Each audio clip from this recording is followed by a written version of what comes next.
Fundación Ibercaja. Tu futuro, nuestro presente.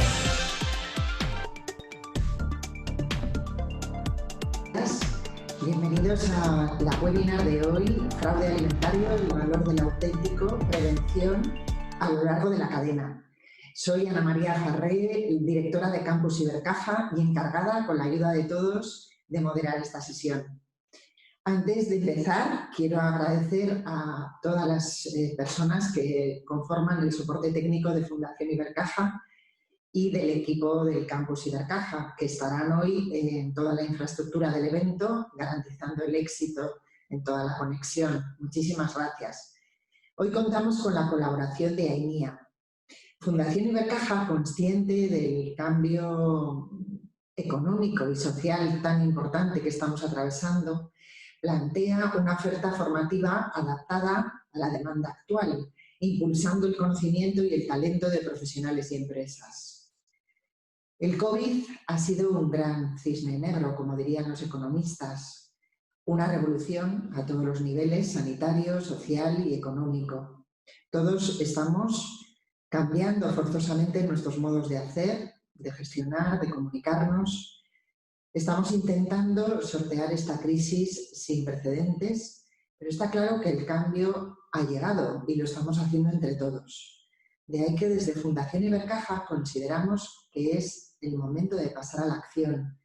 Y en este sentido nos parece muy interesante apoyar este tipo de iniciativas. Nuestra oferta de propuestas formativas ahora mismo gira en torno a 4 ejes: transformación digital, nuevos modelos de negocio, economía sostenible y saludable, porque lo que queremos es asegurar la seguridad y la salud de nuestros usuarios y de nuestros clientes. En este sentido, tenemos varios programas que apoyan el sector agroalimentario, programas como roles del mando medio en el sector agroalimentario, gestión estratégica de la empresa agroalimentaria, nuevos modelos de negocio exitosos en el sector agroalimentario, que ustedes podrán profundizar más en la información acudiendo a nuestra página web, a la página web de Fundación Ibercaja, Campus Ibercaja. En este sentido, también estamos muy satisfechos de la colaboración que iniciamos ahora mismo con esta webinar con AINIA para hablar del fraude alimentario. La industria alimentaria, los consumidores, las administraciones han iniciado acciones para frenar ese fraude alimentario. Ante la problemática creciente y compleja, se requieren modelos eficaces que de forma rigurosa puedan anticipar posibles vulnerabilidades en sectores o productos concretos.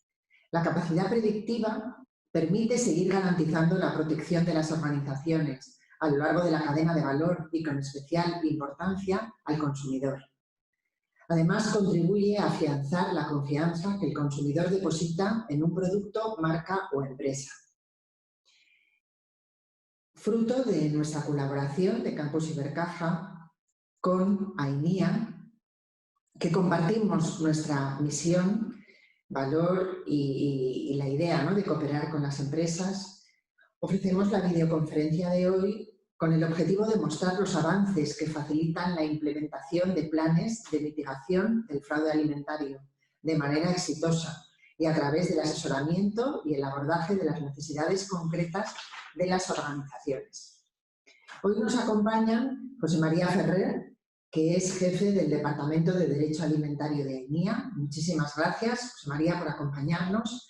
También nos acompaña Vicenta María Pérez. Ella es técnico en calidad y seguridad alimentaria, ingeniero técnico agrícola certificada por la EOQ como auditora y técnico en sistemas de calidad y auditora en seguridad alimentaria, con más de 25 años de experiencia como consultora en la implantación de sistemas de calidad y seguridad alimentaria en empresas de la cadena alimentaria. Docente en temas afines como auditorías, normas de sistema de gestión de calidad e inocuidad, food defense, fraude alimentario, etc. Muchísimas gracias, Vicenta, por acompañarnos hoy.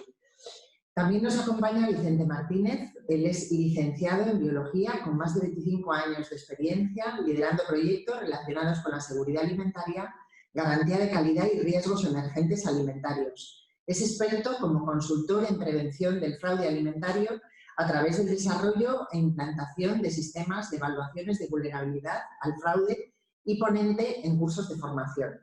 Muchísimas gracias a los 3 ponentes que nos vais a acompañar en la webinar de hoy y le paso la palabra a José María Ferrer. Muchas gracias, José María.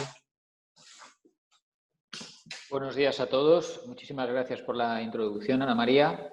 Yo soy José María Ferrer, responsable del Departamento de Derecho Alimentario en AINIA y antes de que mis compañeros Vicenta Pérez y Vicente Martínez os expliquen un poco más detalladamente algunos aspectos sobre el fraude alimentario, quería comentaros el enfoque que vamos a dar al curso que en colaboración con Fundación Ibercaja, Ibercide, vamos a desarrollar en breve. Vamos a desarrollar desde AINIA, como entidad especializada en el ámbito agroalimentario y que llevamos ya más de 30 años en el sector, vamos a desarrollar una actividad sobre fraude alimentario en la cual la enfocaremos a distintas áreas, es decir, buscando la forma de prevenir posibles episodios de fraude, lo vamos a afrontar desde el punto de vista tanto de las cuestiones jurídicas que pueden afectar al fraude alimentario, aspectos relacionados también con las tecnologías de la información y el tratamiento del fraude alimentario, otras cuestiones también vinculadas con sistemas de gestión que interaccionan con el fraude alimentario, de forma que podamos dar un enfoque holístico o global a una cuestión que, como muy bien ha introducido Ana María, pues cada vez tiene más relevancia y más importancia para el sector agroalimentario, en tanto en cuanto se trata de que podamos evitar o prevenir estos episodios de forma que no nos afecten y al final que no afecten a todo un sector, porque ya no es una única cuestión que nos pueda afectar como operador alimentario, sino que cualquier situación que se da en un sector o en un subsector repercute en todo el sector con el consiguiente perjuicio que se da. Entonces, como os comento, el curso que más adelante haremos tiene un enfoque múltiple. Es decir, aquí hoy vamos a ver a través de la pequeña presentación que van a hacer mis compañeros algunos aspectos sobre los elementos preventivos del fraude alimentario, pero hay que tener en cuenta que el fraude alimentario pues, tiene múltiples variables que pueden afectarlo al mismo. Y sin más, voy a dar la palabra, voy a ceder el turno de palabra a mi compañera Vicenta Pérez, que como especialista, sobre todo en el ámbito de sistemas de gestión, en calidad y seguridad alimentaria, pues nos va a poder ilustrar sobre algunos aspectos relacionados con el fraude alimentario. Adelante, Vicenta.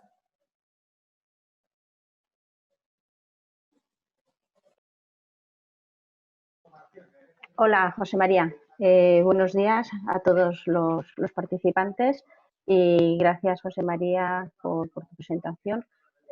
Vamos a empezar esta ponencia. La introducción, ¿qué es el fraude? ¿Qué es lo que nos ha traído hoy aquí esta mañana?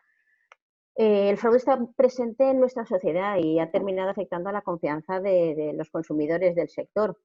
Hay datos que hablan de que el 10% de los productos alimenticios se ven afectados por el fraude alimentario. No hay una definición oficial de fraude. En la Unión Europea se considera que el fraude abarca todos los casos que se incumple la legislación alimentaria de una manera intencionada para obtener un beneficio económico o financiero mediante el engaño al consumidor. También tenemos que hablar de autenticidad de alimentos cuando nos referimos a la correlación que existe entre las características del producto en sí mismo y lo que el consumidor espera encontrar. Estaríamos hablando pues, del famoso caso de la carne de caballo o cuando una persona compra un producto ecológico y en realidad se lo están dando tradicional. Por su parte, la Global Food, que ya sabéis que es la asociación de la gran distribución y de muchísimas empresas de alimentación, lo que indica es que el fraude abarca la deliberada e intencional sustitución o adición, alteración o tergiversación de alimentos, ingredientes alimentarios o envasados de alimentos o bien el etiquetado, siempre y cuando para obtener un beneficio económico y que pueda afectar a la salud del consumidor.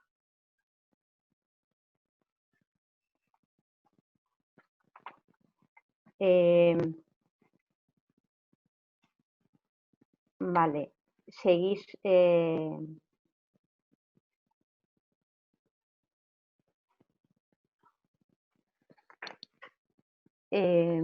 Me estáis viendo. Os estaba comentando el tema de fraude y cuáles eran las definiciones. Actualmente, bueno, hemos dicho que el 10% de los productos alimenticios se ven afectados por fraude.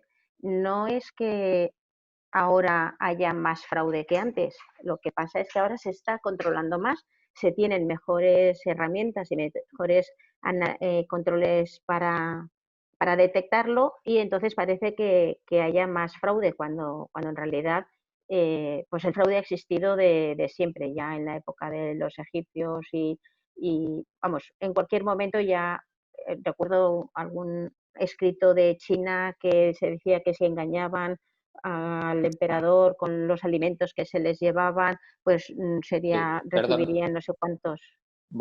Vicen, voy a tratar de compartir la presentación. Un momento, vale. por favor. ¿Vale? Compartir. Vale, un segundo. Está.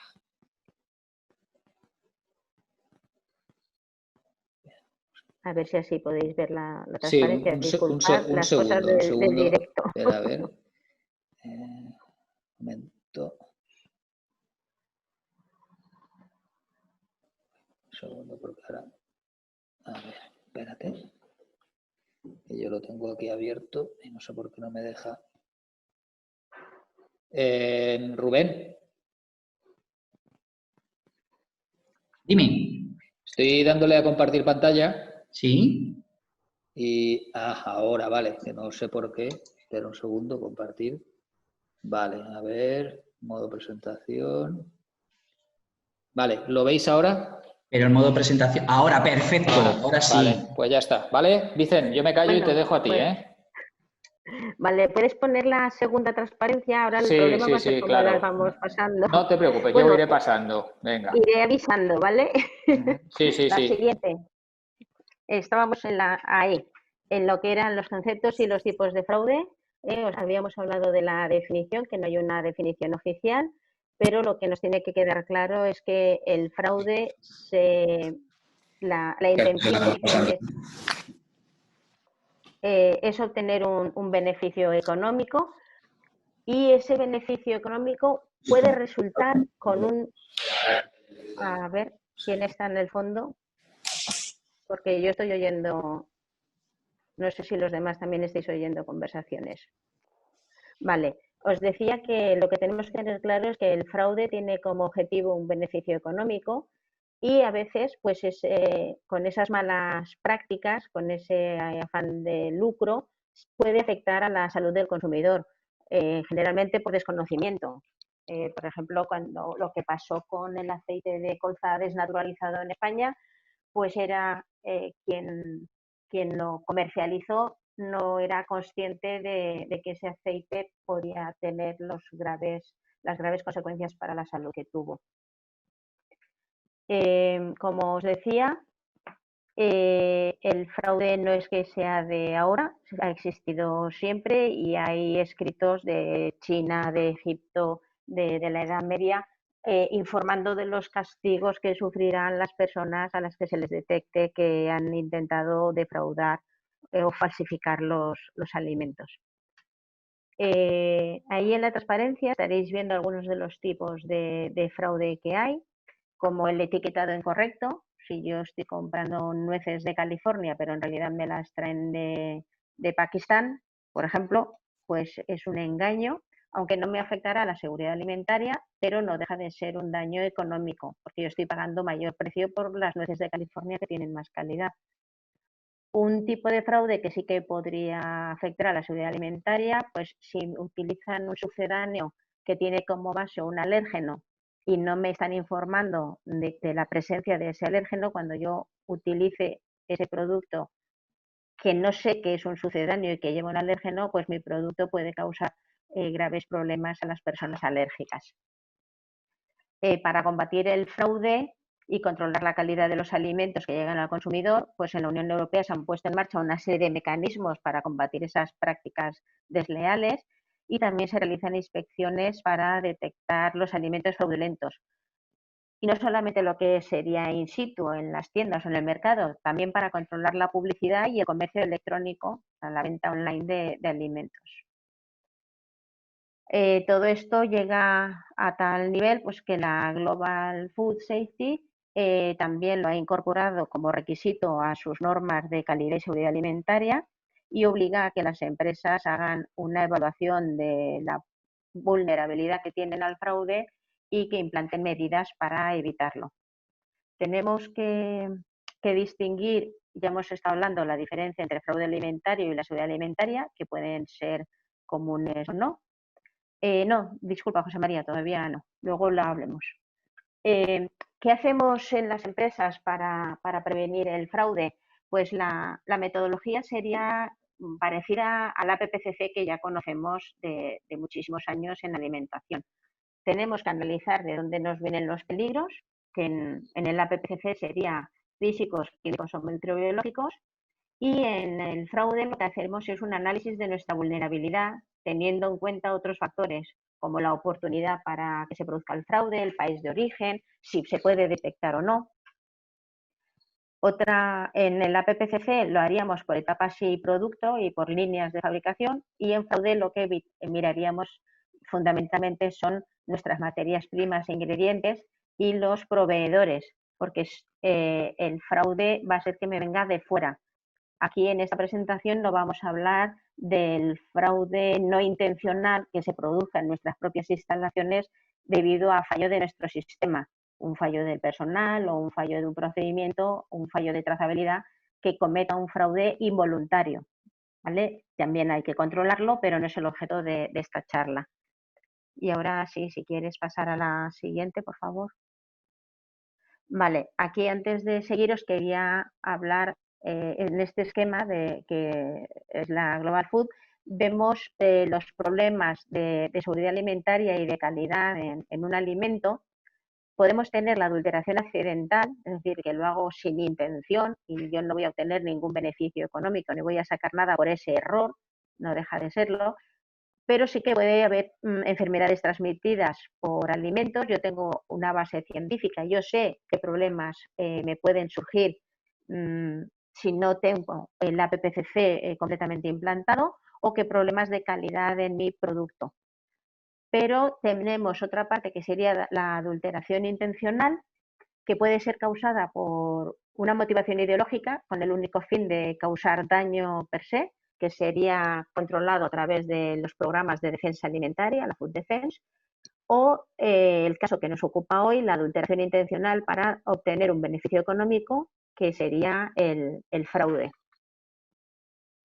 Entonces ya, si pasamos a la siguiente transparencia, aquí mostramos qué sería el sistema de prevención basado en el ciclo de Deming de mejora continua, el planificar, hacer, verificar y actuar, que constaría también de varias etapas. La primera sería evaluar nuestra vulnerabilidad, es decir, hacer un análisis de peligros y los valoraría por gravedad y probabilidad, tanto para las materias primas, los ingredientes, los envases, sin olvidar nuestros procesos subcontratados.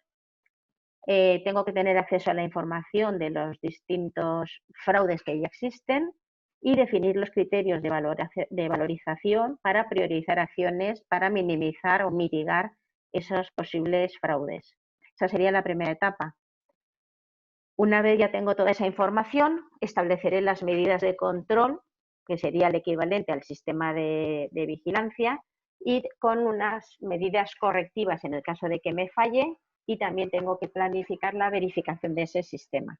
Cuando yo ya tenga establecidas esas medidas de control, las implantaré. Es decir, implantaré unos controles que pueden consistir en análisis, bien de autenticidad, bien de ADN o lo que necesite según el tipo de fraude que haya detectado que se me puede dar, También auditorías a mis proveedores, bien sea in situ, por teleconferencia. El tema de cuestionarios, pues poco me puede ayudar para ver si me están dando gato por liebre, en este caso.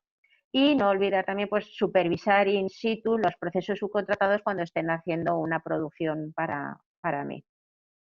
Una vez tenemos ese plan de control en marcha, pues al cabo de un tiempo tendremos que revisar esos datos internos que hemos obtenido con los resultados analíticos y los resultados de las auditorías, y tenemos que tener en cuenta también la información externa que nos puede venir o bien por el RAS, por las distintas, las revistas, las noticias, las alertas, o incluso también si he tenido cambios de proveedores, cambios en mis procesos, cambios en mis materias primas. Todo eso me va a dar información que me lleve a actualizar la evaluación de la vulnerabilidad al fraude y seguiríamos con la rueda. En cualquiera de estas etapas, evidentemente, pues está sometida a una evaluación y auditoría para comprobar que se están haciendo las cosas tal y como están planificadas. La solución global de AINIA, lo que ofrecemos es que con este planteamiento permite dar a conocer a las empresas la situación frente al fraude y también permite cumplir con los requisitos de las normas tanto de IFS, BRC, FSSC 22000, tanto para alimentos como para envases o productos de consumo. Y esta metodología también facilita la definición de unas medidas de prevención y de gestión del fraude y establecer planes de control personalizados. Y ya para terminar mi intervención, si puedes poner la siguiente, José María. Hablaríamos de lo que se estaba diciendo, la evaluación de la vulnerabilidad al fraude. Tenemos varios factores, ¿vale? Relacionados con el fraude, como serían la oportunidad, la motivación y la detectabilidad, o cuán fácil es que yo pueda detectar ese fraude que me han perpetrado. Esa evaluación de la vulnerabilidad la calculamos mediante un sistema cuantitativo en base a los datos disponibles y obtendré un índice de fraude para cada materia prima o ingrediente y por proveedor. Lo primero, he de conocer el histórico de fraudes para esta materia prima en particular y el país donde se genera. Pues con ello voy a obtener datos de la oportunidad, es decir, la complejidad de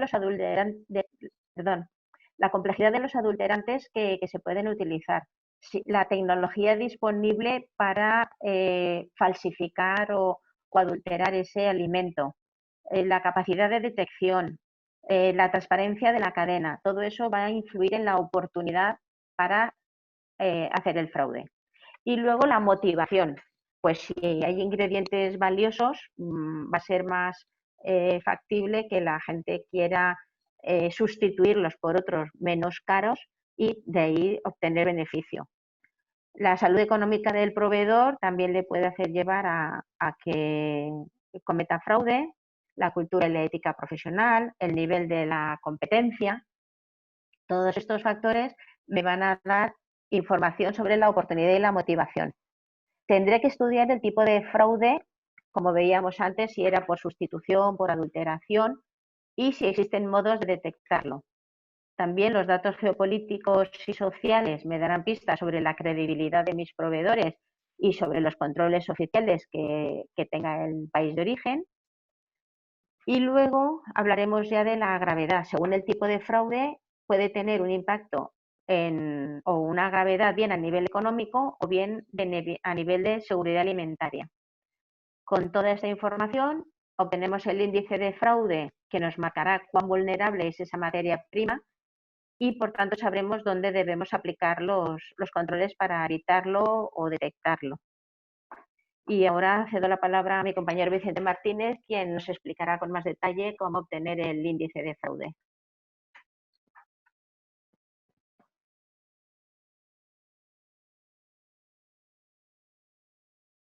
Vicente. Bien, pues un poco continuando con lo que comentaba mi compañera, la evaluación de la vulnerabilidad. Lo primero que vamos a ver es cómo se identifican los factores relacionados con el fraude. En cuanto a oportunidad, pues bueno, pues revisar las fuentes de histórico de fraudes en el cual podemos recopilar un histórico de relaciones de materias primas y producto en cuanto a fraude en un periodo determinado de tiempo. Entonces, bueno, pues hay bases donde puedo identificar los fraudes, el histórico de fraudes. Por ejemplo, bases como RAS, el sistema de alerta rápida, hay un apartado de fraudes, aunque, bueno, pues revisando otros tipos de entradas en RAS también podemos identificar fraudes relacionados con la alimentación, aunque no están en el apartado de fraude, ¿no? Una base también donde aparecen fraudes de distintas materias primas, que es la base de Cernis, una base americana, es de pago, que, bueno, pues en ella encontramos un montón de ingredientes y de recopilación de literatura científica y publicaciones de medios digitales, información que me puede dar cómo está el histórico de fraudes para mis materias primas. También aparecen de una forma sistemática informes por los que hace la Unión Europea en cuanto a un sumario mensual de artículos relacionados con fraudes. Han identificado una serie de materias primas y palabras claves y sistemáticamente hay un buscador automático que va detectando información o señales de fraude y se publica, y esto también es público, como la base de RAS, donde podéis identificar oportunidades de fraude que se han dado en distintas materias primas. En esta evaluación de vulnerabilidad lo que quiero sacar es un índice de fraude que me dé realmente cómo soy de vulnerable frente a un tipo de materia prima a través de la probabilidad de que ocurra ese fraude y la severidad de que ese fraude se presente. Entonces, ese fraude puede ser valorado, esa vulnerabilidad se puede obtener a través de multiplicar la probabilidad, digamos, de que se dé la ocurrencia o con un valor de número de fraudes por la severidad. Como comentaba antes, dicen, pues puede ser un fraude relacionado con seguridad alimentaria o un fraude que no tenga relación, pero sí que sea, pues, a lo mejor un fraude relacionado con un impacto elevado económico, ¿no? Entonces podemos hablar de severidad tanto en seguridad alimentaria como en impacto económico. El hecho de que el número de fraudes que pueda detectar por una materia prima puede ser que no tenga ninguno, entonces podemos dar un valor de 0 o tener, por ejemplo, en un periodo de tiempo, en un año o 5 años, eso depende del sistema que yo me monte, pues puede ser mayor de 5, por ejemplo, en un año y yo le doy un valor de 75, ¿no? Entonces, bueno, pues como veis, el valor también de la severidad la puedo, como pone aquí en la transparencia, puede ser alto. Por ejemplo, un 5 si lo considero como seguridad alimentaria y bajo si, digamos, el impacto es muy bajo en cuanto a seguridad alimentaria y económico. Entonces podría tener un impacto 5, 3 o 1. Entonces, multiplicando lo que es el valor del número de fraudes por el impacto, me daría un índice de fraude que podría ir del 0 a 375, que sería multiplicar 75 como un valor alto de número de fraudes por 5 con un valor alto de severidad del fraude. Con ello tenemos un valor para una materia prima. Por ejemplo, estamos aquí poniendo un ejemplo del aceite de palma, en el que veis que la vulnerabilidad es alta para esa materia prima, tiene más de 5 fraudes al año, entonces aparece 75, y en este caso la severidad es alta porque se está hablando de un fraude que es añadirle el Sudan 4, que es un agente cancerígeno y mutagénico. Entonces, bueno, pues realmente es un fraude para dar color al aceite de palma, pero tiene una repercusión en seguridad alimentaria alta. Entonces, me parece un valor de índice de fraude muy elevado. Entonces, esto haciéndolo para esta materia prima, vemos que el valor estimado del fraude es alto al ser mayor de 25. 300 y pico, pues es mayor de 25, entonces el valor sería alto. Si fuera entre 15 y 25, pues el índice sería medio, y si mediera por debajo de 15 sería bajo. Y con ello, al ponerlo este índice de fraude al resto de materias primas, pues podemos hacer un ranking de materias primas, determinar qué materias primas son más vulnerables por el histórico de fraude. Por ejemplo, pues en este ejemplo tenéis el aceite de palma y la harina de arroz, por ejemplo, pues tendrían un valor por encima de 25, sería alto. El índice de fraude de lecitina es 20, entre 15 y 25 sería bajo, sería medio, y el resto sería elevado. Entonces tenemos determinando el índice de fraude por materia prima para mis materias primas, determinando el rango. Otro factor a tener en cuenta que nosotros integramos en el sistema de prevención de fraude es la motivación, es decir, ¿por qué voy a defraudar? Normalmente es una motivación relacionada con la parte económica, y para ello pues vamos a ver, en principio, teniendo en cuenta la parte de países que importan estas materias primas. Realmente también, cuando haga el sistema para mi empresa, tendré en cuenta, aparte de los países que van a importar materia prima a la Unión Europea, proveedores, qué proveedores tengo y cuáles son los que están importando ese tipo de materias primas, y tenerlo en cuenta en cuanto también a proveedores, ¿no? Entonces, por ejemplo, hay una fuente estadística de importación a la Unión Europea donde podéis ver para cada producto cuáles son, digamos, los que más importan a la Unión Europea y los que menos, en un ranking también de importaciones. Por ejemplo, aceite de palma a la Unión Europea pues es Indonesia el máximo importador. Luego Malasia, Papúa Nueva Guinea, Colombia y Honduras. Bueno, esto lo podéis ver, aquí tenéis la referencia en el TAD Statistics Import-Export de la Unión Europea. Tenéis anualmente estos datos actualizados. Esto me sirve para identificar indicadores económicos, sociales y geopolíticos de estos países. Es decir, ¿de qué países voy a mirar? Pues de los que estoy importando, y si lo hago de forma general, pues de estos, los que más importan a la Unión Europea, el top 5, por ejemplo, que os he puesto.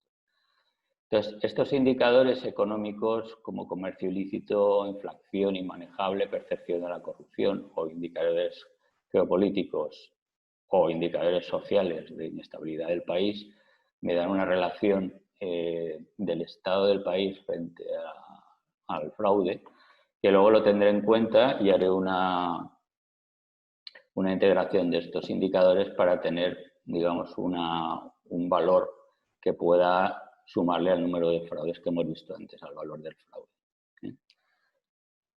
Entonces, en este caso, estábamos hablando antes del histórico de fraudes por materias primas, y ahora podemos hablar del histórico de fraudes por país de origen, porque vamos a incluir también, aparte de los fraudes de materias primas, los indicadores anuales de ese país, económicos, medioambientales, geopolíticos, sociales, etc.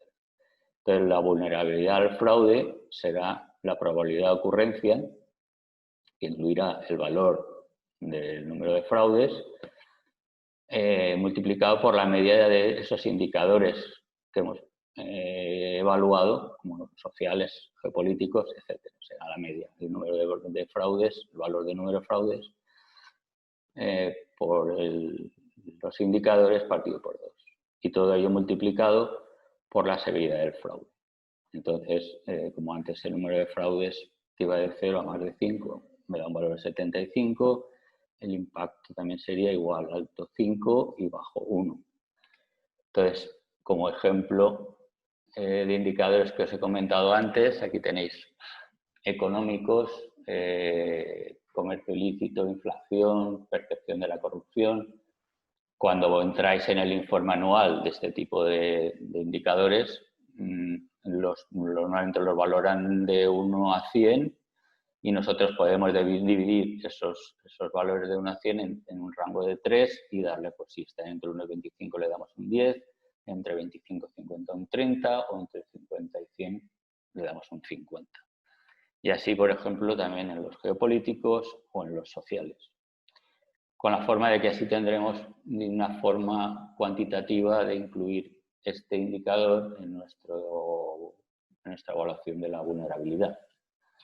Como veis en este ejemplo, el índice de fraude país aceite de palma lo estamos viendo para el país Ghana, que por ejemplo tenía 7 fraudes en un año, pues el valor era elevado, 75, como he dicho antes, era una adición de Sudán 4, que es cancerígeno, que tiene una severidad 5, entonces tiene un índice de fraude relacionado con el número de fraudes, con el valor de fraude, que en este caso sería 75, y los indicadores de este país, que me daba 11,2, 13,5, 7,9, 1,1, 41. Estos son los valores que da el informe y estos son los valores que le doy yo para transformarlo en mi evaluación, ¿vale? Entonces me da una media de 14, entonces el índice de fraude sería el valor del fraude más la media de los indicadores partido por 2 multiplicado por el impacto, que es 5. Entonces tenemos un índice de fraude materia prima país de 223. Como veis, en la transparencia realmente estos países están importando, hay una sistemática continua de traer este tipo de problemática o de fraude a la Unión Europea. Entonces, pues aparecen también de vez en cuando evaluaciones de control para el sistema de control de dicho país en cuanto a ese tipo de adulteración, y esto lo lleva a cabo la Unión Europea.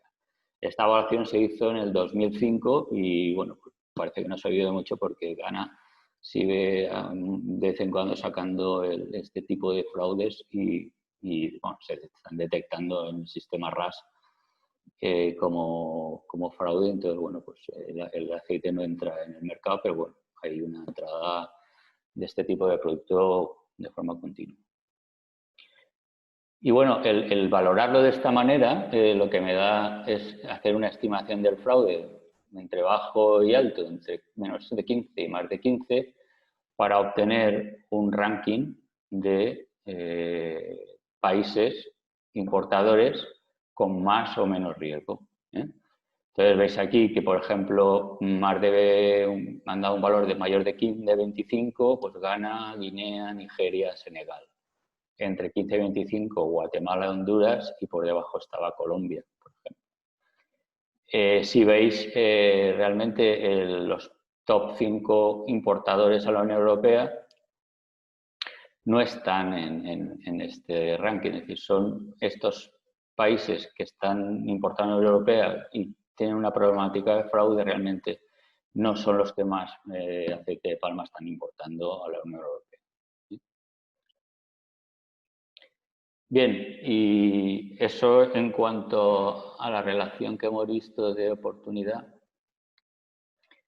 Y ahora también hay otro factor que tenemos que incluir en la relación del fraude, es la detectabilidad o el control de esa materia prima.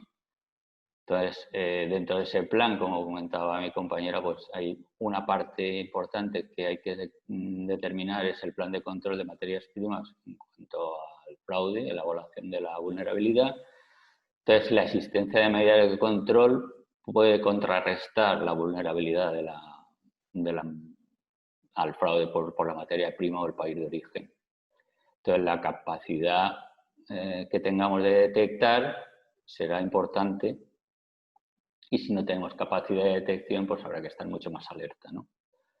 Entonces, la empresa debe contar con un plan de control de fraude relacionado con sus materias primas y de mayor a menor vulnerabilidad. La transparencia de la cadena también es importante y la trazabilidad relacionada con esa transparencia.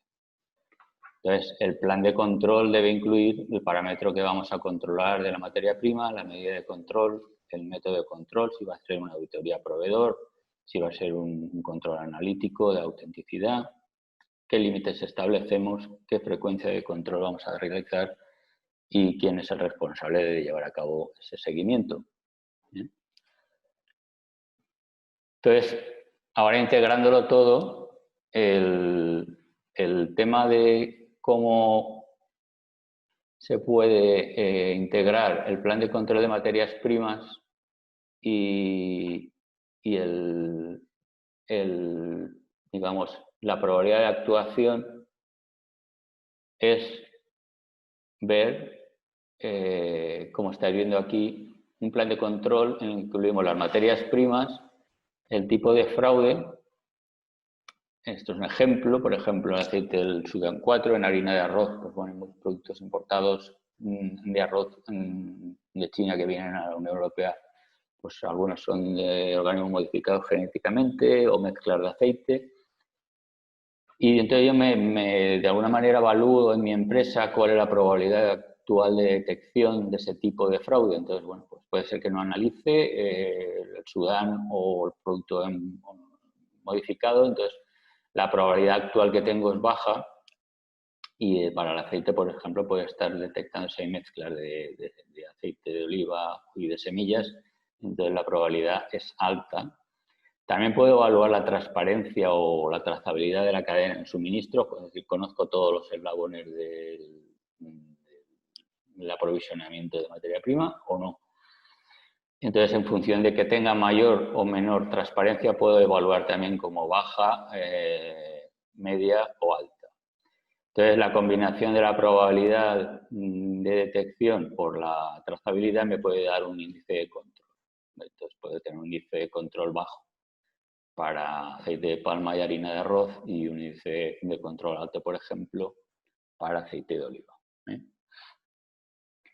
Bien, con ello lo que hago es un plan de mitigación sobre qué voy a controlar, dónde y cómo voy a controlar las actividades fraudulentas a través de la evaluación de la vulnerabilidad. El plan resultante que voy a hacer va a definir la forma y los controles para reducir de forma efectiva los riesgos identificados que no son aceptables.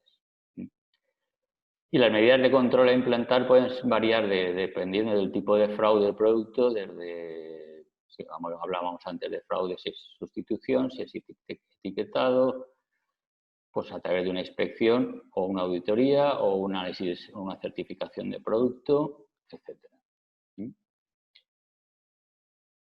Entonces, en esta transparencia veis que, como hablábamos antes, el plan de control de materias primas que tengo actualmente me da un índice de control no aceptable para palma y harina. Entonces, tengo que hacer una acción de mitigación que reduzca ese riesgo, esa probabilidad. Y entonces, lo que hago es un plan de mitigación, por ejemplo, para un año 2020-2021, en el que determine para esas materias primas qué medidas de mitigación voy a hacer. Por ejemplo, voy a hacer un control analítico de SUN 4 o voy a hacer un control analítico de organismos modificados para arroz. Y para el aceite de oliva, pues voy a seguir con mi plan de control de proveedores porque es el que estaba haciendo y me va bien. Entonces, estos planes de control de mitigación los tengo definidos en planes o procedimientos internos nuestros, donde decimos qué vamos a hacer, cómo lo hacemos, cómo analizamos.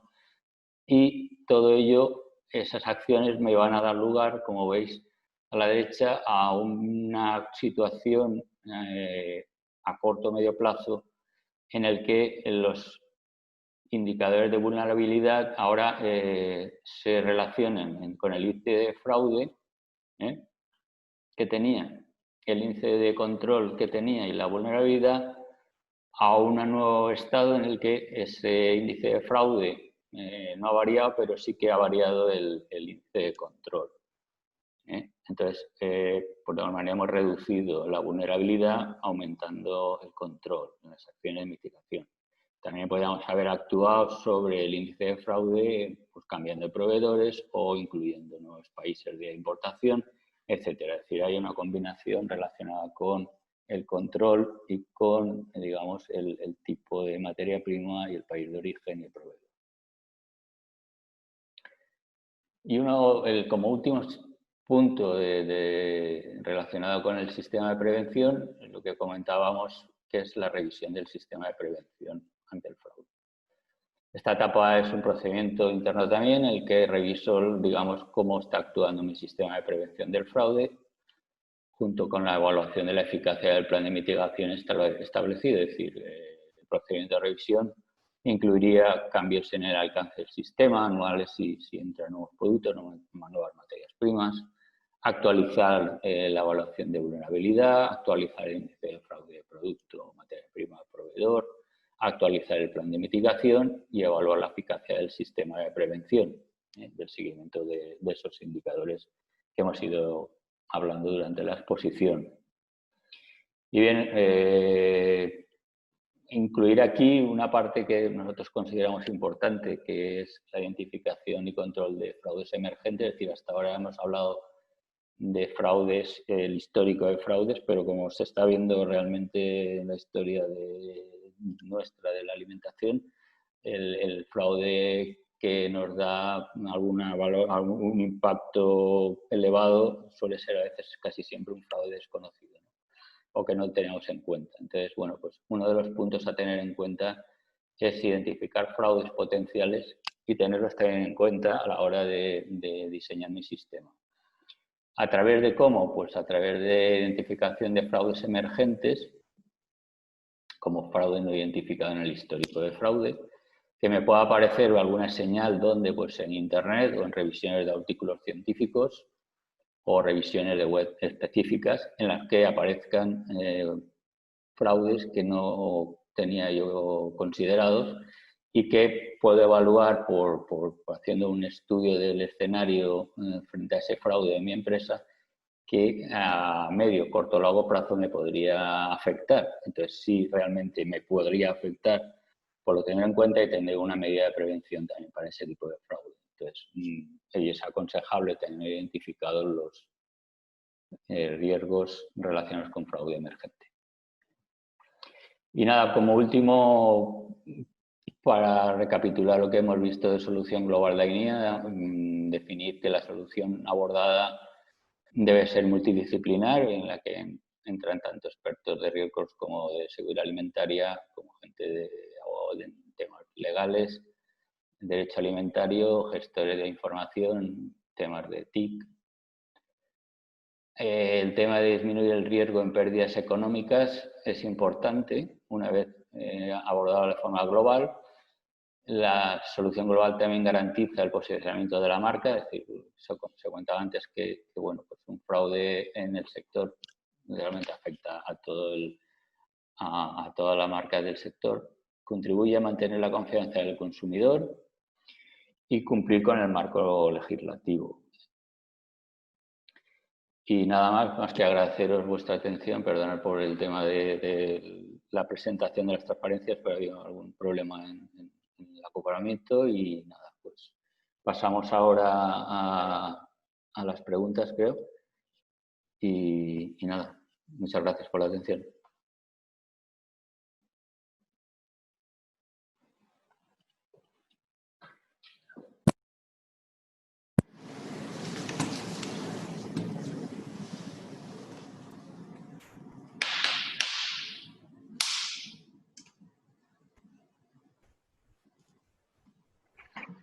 Hola, aquí estamos de nuevo. Buenos días. Muchas gracias, Vicente. Muchas gracias, Vicenta, por vuestra presentación. Y bueno, pues parece ser que no hay preguntas. Habéis hecho tan buena la exposición que yo creo que ha quedado todo tan claro, que la audiencia no tiene ninguna duda, por lo que parece. Bueno, pues si de verdad no tienen dudas, es genial. Por eso. porque digo, bueno, yo creo que la exposición ha sido muy clara y con mucho rigor, ¿no? Con lo cual, pues, A no lo sé si mejor queréis a lo mejor se han marcar asustado de algún ver la paralelo. faena, de tener que chequear materia prima por materia prima y proveedor por proveedor, porque es un trabajo importante. Vicente? Sí, bueno, no asustar mucho tampoco. Al final hay un prefiltrado, es decir, yo no voy a pasar todas las materias primas que tengo. Es decir, podemos hacer un prefiltrado inicial de decir, bueno, por el histórico de fraude, es decir, las que no parezcan fraude no las considero y no más estudio, ¿no? Es decir, puedo hacer esa parte. Lo único que voy a aprovechar es decir, si estáis implantando sistemas, si queréis comentar algo, lo comentamos, o sea, una pregunta o alguien quiere decir algo relacionado con el sistema que está desarrollando, pues es el momento, si queréis.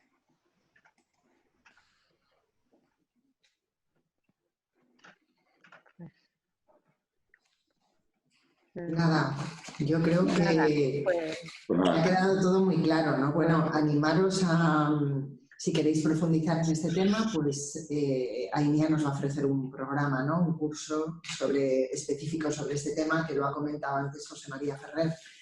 Y bueno, pues por parte nuestra, por parte de Campus Ibercaja, de Fundación Ibercaja, pues agradeceros de verdad vuestra colaboración hoy, ¿no? Y bueno, pues el habernos transmitido todo vuestro expertise sobre la materia, que ha sido muy interesante, ¿no?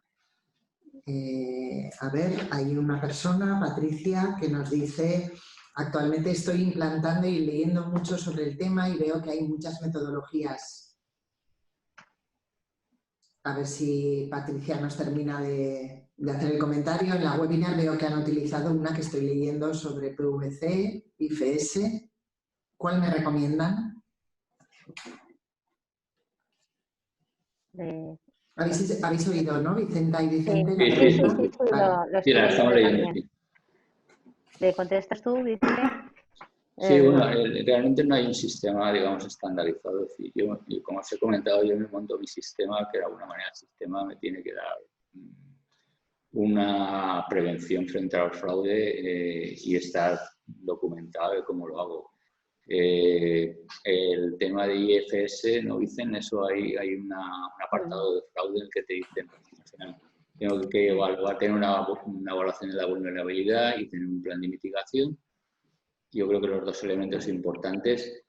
He visto aquí, hay gente que puede hacer un plan de evaluación nada más con mi histórico de fraude y ya está. Es decir, bueno, yo hago mi histórico de mis materias primas, considera cuáles tienen más o menos riesgo.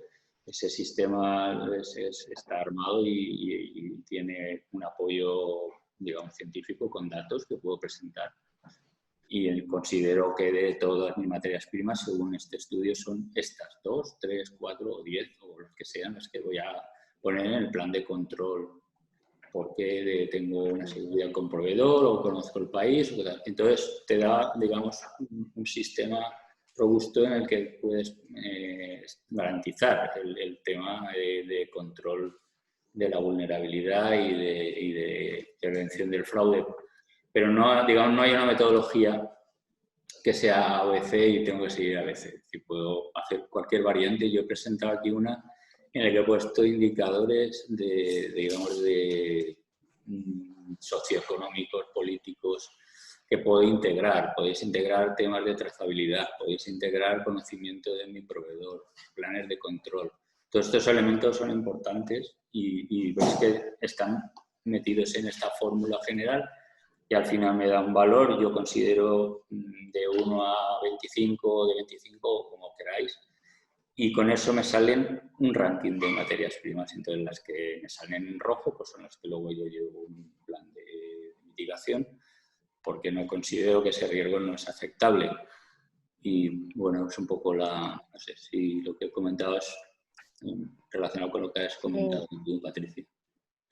Como comentaba Vicente, hay diversas metodologías, ¿no? Lo que importa es que elijas la que a ti te convenga, una que a ti te sea cómoda de trabajar, pero como decía, robusta, y que luego la apliques siempre. No vayas cambiando, no vayas, ahora cojo esto porque me conviene y ahora me voy al otro. Es como tenemos en el APPCC, tenemos una metodología, aplicamos de manera sistemática una serie de pasos de evaluación de peligros, de valoración, de aplicar medidas correctivas, pues es montarte o elegir tu metodología y luego seguirla.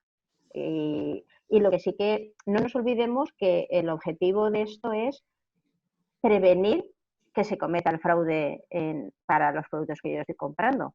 Entonces, lo que tengo que hacer es algo que de verdad me sea útil para evitar que me puedan defraudar, es decir, que lo pueda detectar y que pueda tenerlo claro. No solamente por cumplir la IFS, que hago un estudio, pongo 4 cosas, pongo una medida de mitigación para salir del paso y en realidad no estoy haciendo nada para evitar o minimizar el fraude.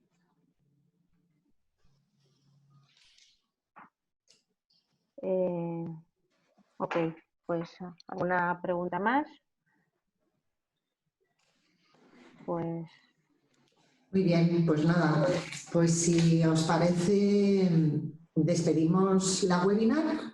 Muchísimas gracias a INIA, muchas gracias a los 3, ¿no?, que habéis estado hoy con nosotros. Y bueno, pues por nuestra parte, por parte del campus, seguimos ofreciendo formación que pensamos que ahora mismo en el momento de cambio tan importante que estamos sufriendo a todos los niveles, social, económico, sanitario, pues invertir en formación es la mejor inversión que podemos hacer para ser capaces de adaptarnos al cambio, a las nuevas demandas, al nuevo entorno, ¿no? Por eso, bueno, pues yo animo a todos los participantes en la webinar de hoy a que se informen, a que le echen un vistazo a nuestra página web, donde tenemos toda la oferta formativa, tanto online como presencial a partir de septiembre. Y nada más, muchísimas gracias por haber estado aquí con nosotros y hasta la próxima. Muchas gracias. Gracias a vosotros. A vosotros.